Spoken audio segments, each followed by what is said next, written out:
tayo. Alam ko yung sotanghon na may itlog. Ayan. Tapos meron ako dito ng sinabawan na malunggay. Tsaka itong bagoong na may sibuyas.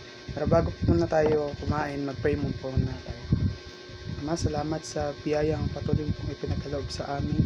Naway pakibasbasan ang mga biyayang ito magamit sa paglilingkod sa iyo. Sa ngalan po ng Panginoong Jesucristo. Amen. Kain na po tayo.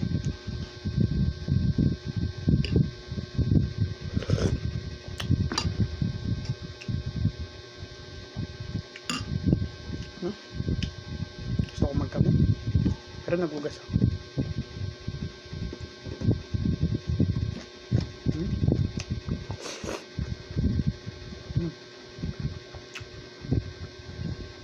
Sarap.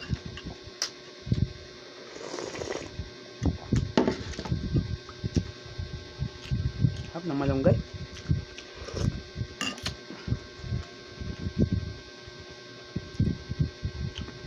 Itong kanin na gamit namin dito, brown rice eh.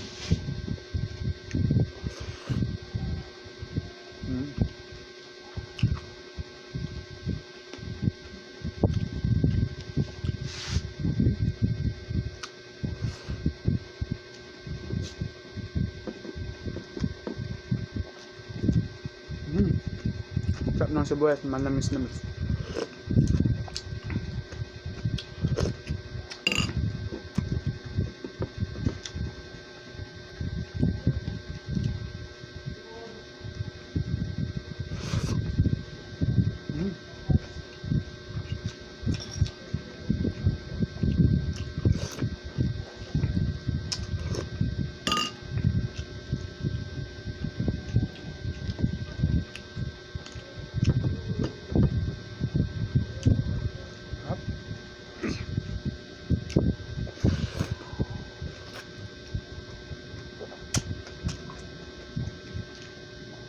Nakalimutan ko pala kumuha ng tubig.